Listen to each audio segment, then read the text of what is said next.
Hello दोस्तों, नमस्कार। Exam wisdom team की तरफ से आप सभी का स्वागत है। मेरा नाम है आकाश श्रीवास्तव। आज हम अपने वीकली अथवा साप्ताहिक करंट अफेयर सेगमेंट को लेकर आए हैं। आज के सेशन में 7 नवंबर से लेकर आज 27 नवंबर तक के द हिंदू के टॉप 50 क्विज को कवर किया जाएगा। बीच में 2 हफ्ते तक इस एपिसोड को नहीं ला पाए थे, उसके लिए आपसे क्षमा प्रार्थी हूँ। लेकिन घबराने की कोई बात नहीं, क्वेश्चन कोई भी मिस नहीं होगा। जो भी टॉप 50 क्वेश्चन हैं इस ड्यूरेशन के आज के एपिसोड में वो कवर कर लिए जाएंगे। थोड़ा सा एपिसोड लंबा हो सकता है, पर एग्जाम पॉइंट ऑफ व्यू से और general knowledge point of view से काफी इंपॉर्टेंट है। पूरा एपिसोड रहने वाला, अंत तक जरूर बने रहिएगा। चैनल को अभी तक आपने सब्सक्राइब नहीं किया तो सब्सक्राइब जरूर कर ले, ताकि क्वालिटी कंटेंट आप तक रेगुलरली आता रहे। इसका फ्री पीडीएफ जो कि बाइलिंगुअल भाषा में उपलब्ध है, आपको हमारे टेलीग्राम ग्रुप में मिल जाएगा, लिंक डिस्क्रिप्शन में दिया हुआ है। चलिए शुरू करते हैं आज के सेशन को। पहला सवाल, दिल्ली के सुप्रीम कोर्ट द्वारा अनिवार्य ग्रेडेड रिस्पांस एक्शन प्लान के अनुसार वायु गुणवत्ता को विषाक्तता की 4 श्रेणियों में अनुक्रमित किया गया है। किस वायु गुणवत्ता सूचकांक एयर क्वालिटी इंडेक्स में इसे गंभीर प्लस या आपातकालीन श्रेणी में माना जाता है? 400 प्लस, 450 प्लस, 250 प्लस अथवा 350 प्लस? सही जवाब होगा ऑप्शन बी, 450 प्लस। ये देखिए, मिनट के सौजन्य से ये एक्सप्लेनर है। 4 डिफरेंट स्टेजेस में डिवाइड किया गया है। Stage 1 poor, stage 2 very poor, stage 3 severe, stage 4 severe plus, जो कि एयर क्वालिटी इंडेक्स 450 से ज्यादा होगा। अगला सवाल, भारत चीन युद्ध में 2 प्रतिष्ठित लड़ाइयों की 60वीं वर्षगांठ हाल ही में मनाई गई। उसमें से एक पूर्वी क्षेत्र में वालोंग की लड़ाई थी। पूर्वी लद्दाख में लड़ी गई दूसरी लड़ाई कौन सी थी? Battle of Rezang La, battle of Tutuk, battle of Khardung La, battle of Markha? सही जवाब होगा ऑप्शन ए, रजंगला की लड़ाई। ये देखिए, आप आराम से वीडियो को पॉज करके इस पूरे एक्सप्लेनर को पढ़ सकते हैं। तीसरा सवाल, सुप्रीम कोर्ट की 5 जजों की बेंच ने 3:2 की बहुमत से संविधान संशोधन को बरकरार रखा, जो SC, ST, OBC को छोड़कर आर्थिक रूप से कमजोर वर्गों EWS को सरकारी नौकरी और शिक्षा में 10% आरक्षण प्रदान करता है। इसमें कौन सा न्यायाधीश बहुमत की राय का हिस्सा नहीं था?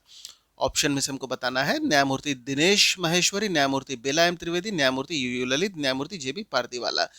सही जवाब होगा न्यायमूर्ति यूयू ललित। बाकी ये जो 3 जजेस का नाम आ रहा है, ये 3 जज इस आरक्षण को बनाए रहने के पक्ष में थे, जबकि चीफ जस्टिस यूयू ललित और जस्टिस रविंद्र भट्ट इसके अगेंस्ट में अपना डिसीजन सुनाते हैं। अगला सवाल, हम इसको बताना है कि जैसे कि ट्विटर उपयोगकर्ता विकल्पों की खोज कर रहे हैं और मैस्टोडॉन, जो कि इंटरनेट पर सबसे बड़ा विकेंद्रीकृत सामाजिक नेटवर्क होने का दावा करता है, सबसे अलग खड़ा है मैस्टोडॉन पर टूट। जिस तरीके से ट्विटर में ट्वीट कहलाता है, मैस्टोडॉन पर पोस्ट करने को उसको टूट कहते हैं, या सिंपली पोस्ट भी कह दिया जाता है। किस वर्ण तक का उपयोग किया जा सकता है?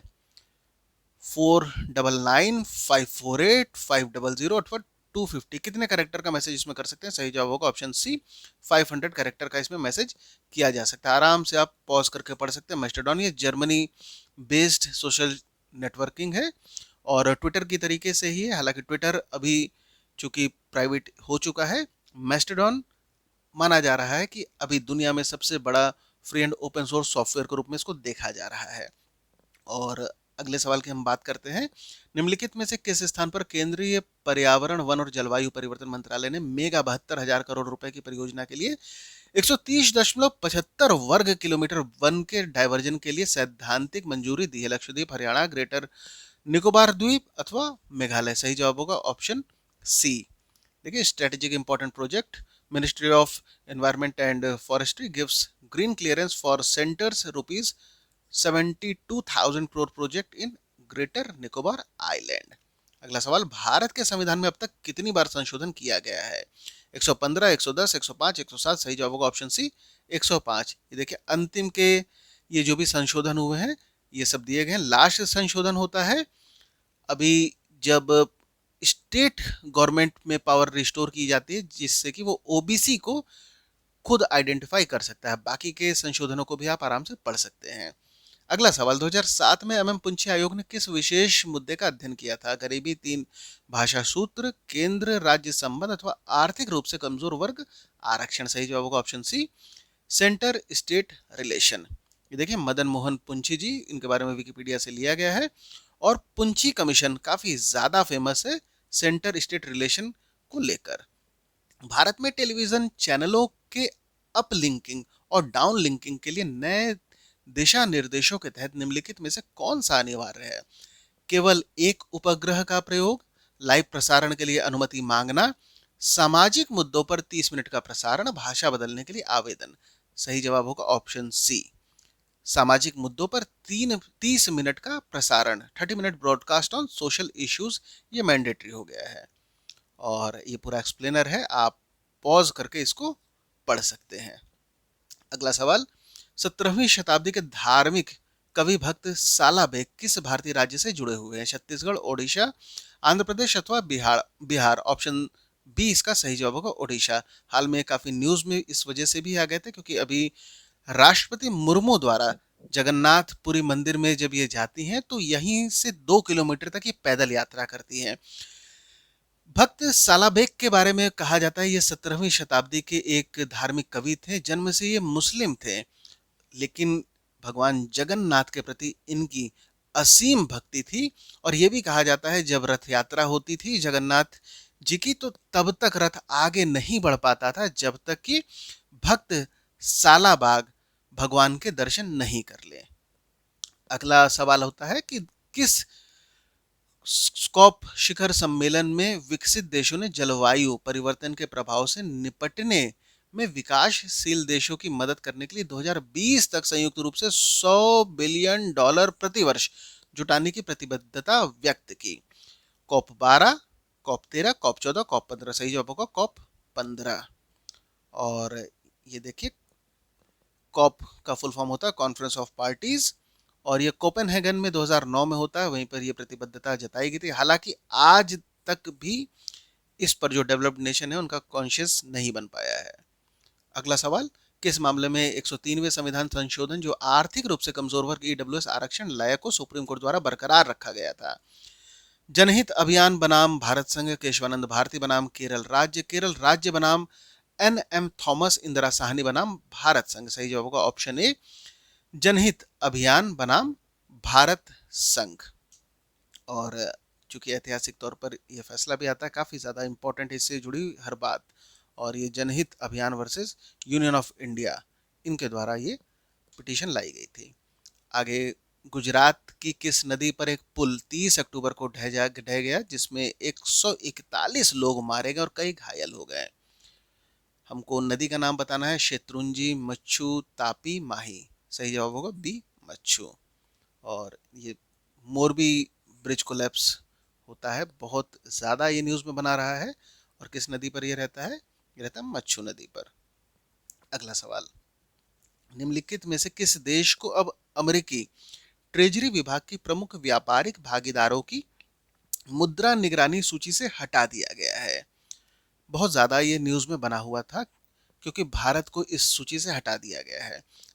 ऑप्शन में पूछा जा रहा है ताइवान, मलेशिया, सिंगापुर, थाईलैंड? सही जवाब होगा दिए गए ऑप्शन में से डी, थाईलैंड। ये देखिए, भारत, मैक्सिको, थाईलैंड और वियतनाम को इस लिस्ट से हटा दिया गया है, इटली भी हट गया है। और अगला सवाल, जबकि G20 देशों के नेताओं का शिखर सम्मेलन इस वर्ष इंडोनेशिया में हो रहा है, कौन सा देश 2023 में इसकी मेजबानी करेगा? बहुत सिंपल सा क्वेश्चन पूछा गया क्योंकि काफी हाईलाइटेड रहा है। सही जवाब है इसका भारत। अगला सवाल, किस डिजिटल समाचार पोर्टल को इस वर्ष के इंटरनेशनल प्रेस इंस्टीट्यूट IPI पत्रकारिता में उत्कृष्टता के लिए पुरस्कार के लिए चुना गया था? अब ये बताना है कि जिस समाचार पत्र को चुना गया है उसको कोविड के दौरान विभिन्न राज्यों में जिस तरीके से स्वास्थ्य प्रणालियों का मिसमैनेजमेंट होता है उसको इसने हाईलाइट किया था। ऑप्शन है the wire, news laundry, the print, article 14? सही जवाब होगा ऑप्शन सी, द प्रिंट। अगला सवाल, सभी आधुनिक भारतीय भाषाओं में लगभग कितने वैज्ञानिक और तकनीकी शब्द जल्द ही गूगल के माध्यम से खोजे जा सकेंगे जिससे शिक्षकों, लेखकों और अनुवादकों के साथ साथ छात्रों को ऐसी शब्दावली तक पहुंचने में मदद मिलेगी?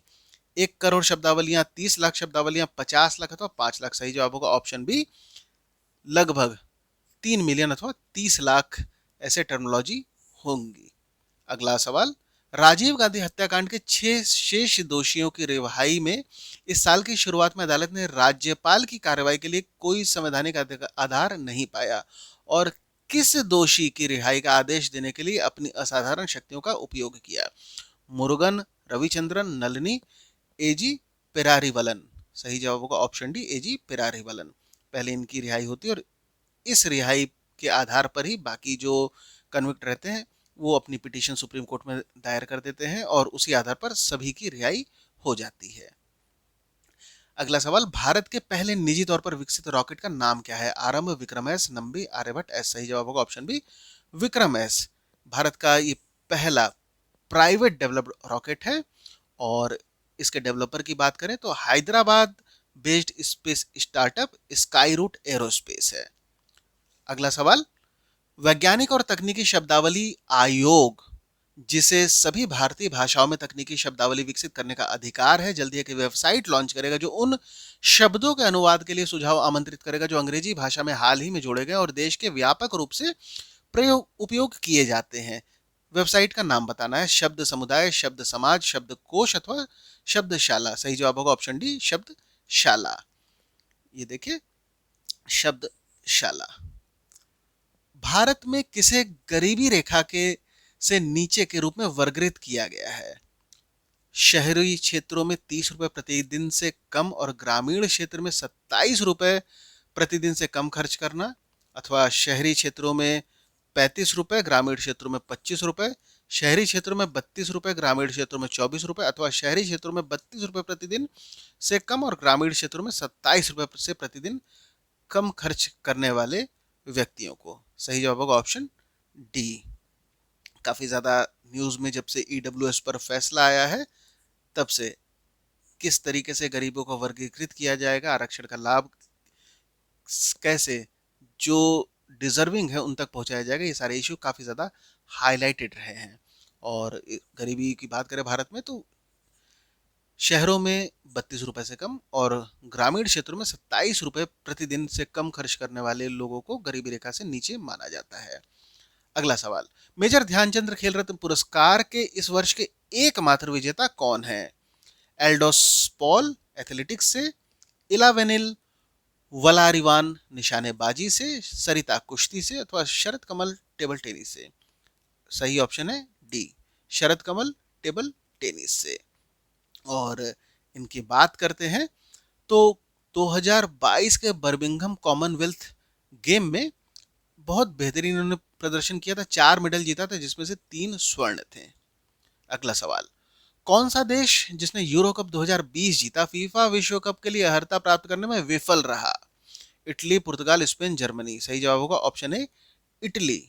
और ये इटली के प्रशंसकों के लिए ये काफी दुख भरा क्षण भी था।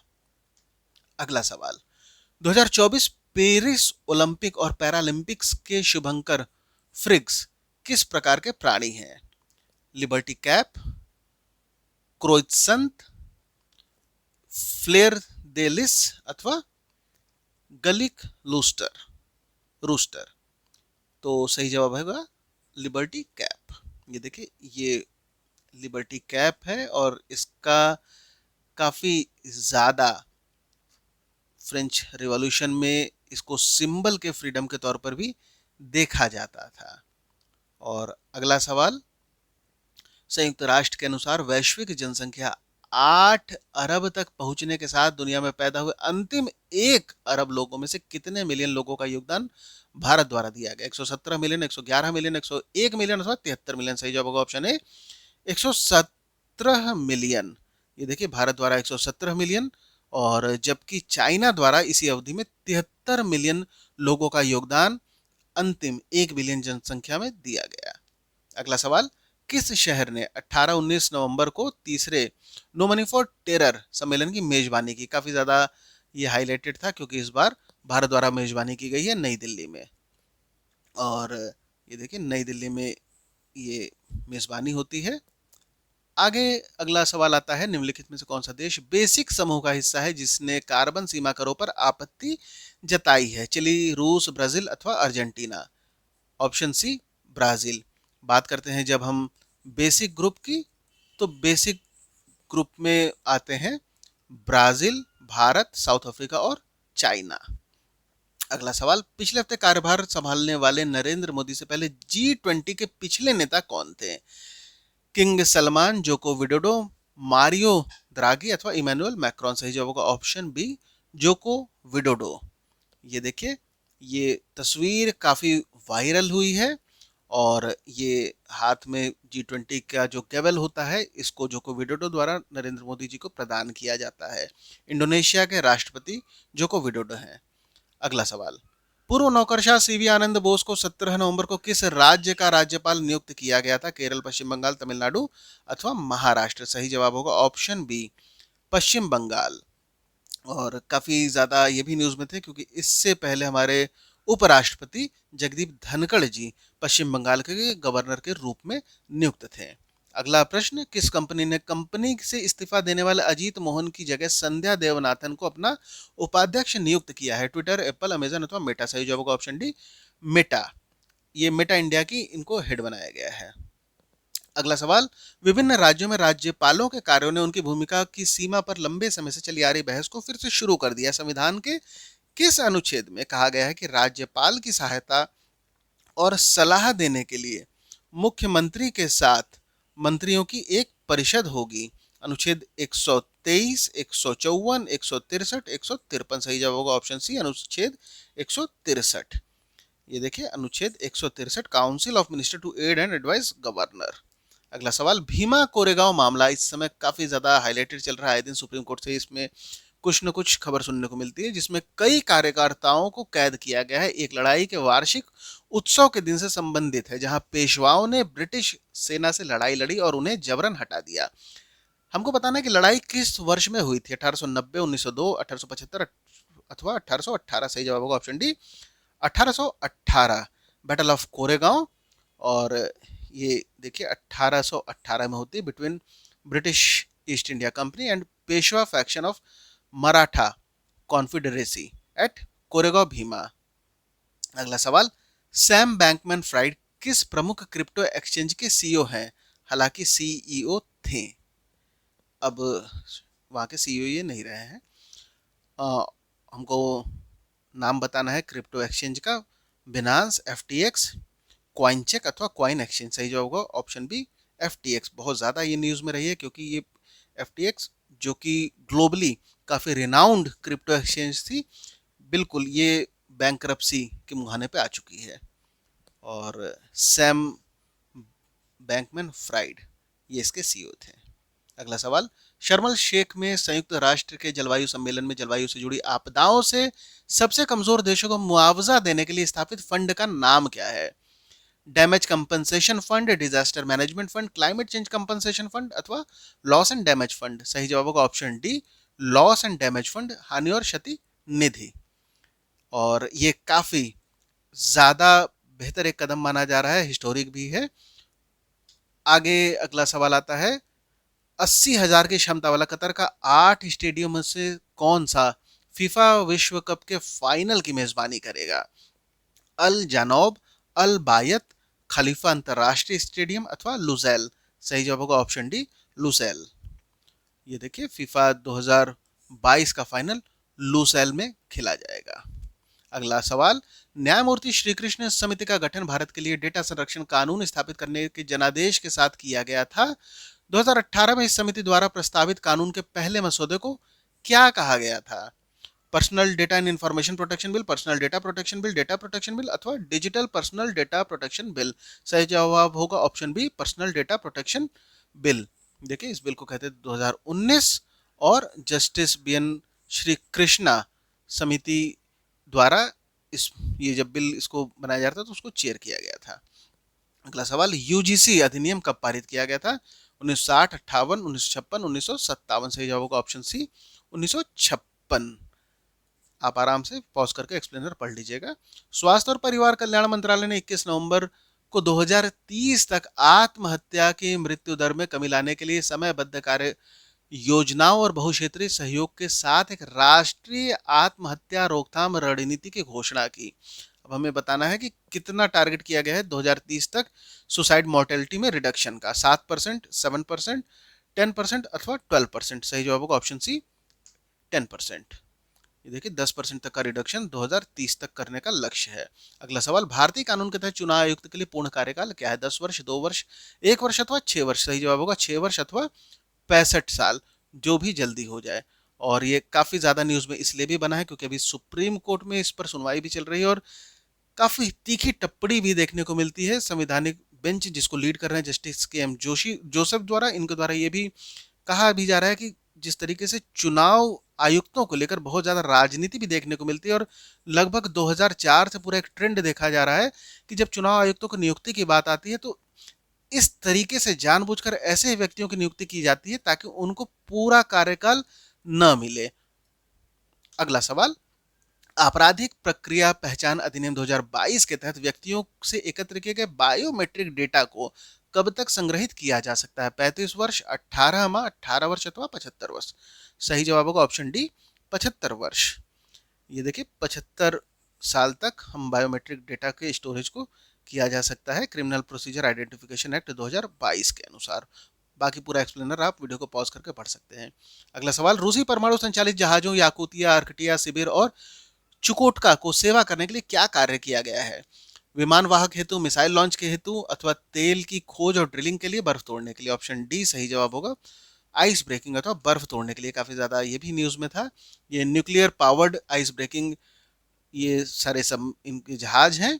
याकुतिया, याकुतिया देखिए यूरल है, इसके अलावा अर्कटिया, सिबिर और चुकोटका। अगला सवाल, किस राज्य में गर्भवती और स्तनपान कराने वाली महिलाओं को लक्षित करने वाली ममता योजना लागू की गई है? बिहार, ओडिशा, झारखंड अथवा पश्चिम बंगाल? सही जवाब होगा ऑप्शन बी, ओडिशा। ये देखिए ममता स्कीम बाय ओडिशा गवर्नमेंट। अगला सवाल, बांग्लादेश के कुकीचिन समुदाय के सदस्य मुख्य रूप से किस धर्म से संबंधित है? हिंदू, बौद्ध, ईसाई अथवा इस्लाम? सही जवाब होगा ऑप्शन सी, ईसाई धर्म से संबंधित। मामला काफी अभी हाईलाइटेड इसलिए भी था क्योंकि होम मिनिस्ट्री द्वारा इस इशू पर बात की गई है और अभी ये रिफ्यूजी की समस्या काफी ज्यादा बढ़ गई है बांग्लादेश और म्यांमार से। अगला सवाल, तिब्बती बौद्ध हलकों में एक महत्वपूर्ण विकास में नियंगमा संप्रदाय के एक लड़के की पहचान स्वर्गीय तकलुंग सेत्रुंग रिपोंछे के पुनर्जन्म के रूप में की गई है, जो तिब्बती तांत्रिक स्कूल के अपने ज्ञान के लिए जाने जाते हैं। हमको बताना है कि जिस लड़के की पहचान की गई वो किस जगह से आता है? अरुणाचल प्रदेश, कर्नाटका, हिमाचल अथवा सिक्किम? सही जवाब होगा ऑप्शन सी, हिमाचल प्रदेश। और बात करते हैं नियांगमा सेक्ट की, तो ये बुद्धिस्ट सेक्ट में सबसे पुराने सेक्ट में आता है।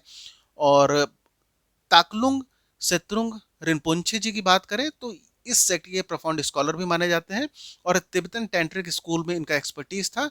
और ये भी माना जाता था कि कई बार दलाई लामा भी इनसे कंसल्ट किया करते थे। यह यहाँ पे एक बात और क्लियर हो जाए, माफ कीजिएगा, दलाई लामा किसी व्यक्ति का नाम नहीं बल्कि एक पद का नाम है। अगला सवाल, भारत ने किस वर्ष तक खसरे को खत्म करने का लक्ष्य रखा है? 2025, 2023, 2030, 2028? सही जवाब होगा अगले साल 2023 तक। और मुंबई में जिस तरीके से अभी मीजल का आउटब्रेक हो जाता है, ये एक प्रश्न चिन्ह भी लगाता है कि क्या ये टारगेट कंप्लीट हो पाएगा। अगला सवाल, फीफा विश्व कप 2022 के मेजबान कतर की मेजबान देश के लिए तीसरा सबसे खराब मानव रिकॉर्ड है, दूसरा कौन देश था? सही जवाब होगा अर्जेंटीना। ये देखिए Qatar third worst world cup host in term of human right, और इसलिए इस बार बॉयकॉट कतर ये भी बहुत ज़्यादा ट्रेंड कर रहा था। कई देश ह्यूमन राइट के इन्फ्रिंजमेंट के लिए कतर में होने वाले वर्ल्ड कप को बॉयकॉट करने की बात कर रहे थे। और अगर दूसरे जो होस्ट की बात करें जिनका ह्यूमन राइट रिकॉर्ड काफ़ी ख़राब था, वो था 1978 में जब अर्जेंटीना होस्ट किया था उस वक्त, और 1934 में फासिस्ट इटली। अगला सवाल, नव अधिसूचित मसौदा विमान सुरक्षा नियम 2022 newly notified draft aircraft security rules 2022 के the aviation security regulator bureau of civil aviation security BCAS इसको सुरक्षा के उपायों के उल्लंघन के लिए हवाई अड्डों और एयरलाइनों पर कितनी राशि तक का जुर्माना लगाने का अधिकार दिया गया है? 1 करोड़ रुपए, 50 लाख रुपए, 2 करोड़ रुपए अथवा 5 करोड़ रुपए? सही जवाब होगा ऑप्शन ए, 1 करोड़ रुपए।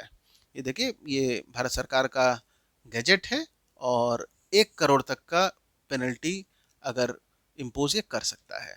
अगला सवाल, एलन मस्क ट्विटर पर कंपनियों के लिए किस रंग का बैज का प्रस्ताव कर रहे हैं? ब्लू, गोल्ड, सिल्वर अथवा ग्रे? सही जवाब होगा ऑप्शन बी, गोल्ड बैज। काफ़ी न्यूज़ में है, एलन मस्क लगातार ट्विटर को लेकर प्रयोग कर रहे हैं जिसमें से अभी इन्होंने हाल में अनाउंस किया है कि गोल्ड बैच को ये करेंगे जिससे कि जो वेरीफाइड कंपनी है, कंपनीज को उनको वेरीफाइड करने के लिए। अगला सवाल, स्कॉटिश संसद की सीट को क्या कहा जाता है? जैसे हम लोग अपने यहाँ पे संसद बोलते हैं, वहां पर क्या कहते हैं? होलीरूड, वेस्टमिंस्टर, लैनिस्टर हाउस अथवा ब्योटे हाउस। सही जवाब होगा होली रूड। और स्कॉटिश पार्लियामेंट होली रूड कहलाता है। अभी ये इसलिए भी न्यूज़ में था क्योंकि अभी यूके से स्कॉटलैंड अलग होने के लिए प्लेबिसाइड, एक जनमत संग्रह भी कराना चाहता था, जिसपे यूके की सुप्रीम कोर्ट द्वारा रोक लगा दी जाती है। अगला सवाल, मनरेगा अधिनियम 2005 के तहत कितने दिनों के अकुशल कार्य की गारंटी है? 300, 200, 150, 100। सही जवाब होगा ऑप्शन डी 100। और 2005 में ये एक्ट आता है जिसमें 100 दिन के कार्य की गारंटी मिलती है। अंतिम सवाल, Covid 19 vaccine delivery partnership Covax को कितने कम कवरेज वाले देशों में कोविड 19 टीकाकरण कवरेज में तेजी लाने के लिए एक अंतर्राष्ट्रीय समूह के रूप में शुरू किया गया था? 35, 50, 34 अथवा 24। सही जवाब होगा ऑप्शन सी 34। ये देखिए, अभी ये न्यूज में भी था क्योंकि WHO द्वारा इस पे बात कही गई थी कि जो भी लो इनकम कंट्रीज हैं उनको अभी भी कोविड 19 वैक्सीन की जो मुहैया है बेहतर तरीके से नहीं हो पाई है, इसको सुनिश्चित करने के लिए जब ये शुरुआत किया गया था कोवैक्स, तो 34 जो लो कवरेज कंट्री है उसको टारगेट करने के लिए किया गया था। दोस्तों, आज का एक्सप्लेनर थोड़ा सा जल्दी जल्दी इसलिए किया गया ताकि वीडियो बहुत ज़्यादा लंबी ना हो पाए। अंत तक बने रहने के लिए धन्यवाद।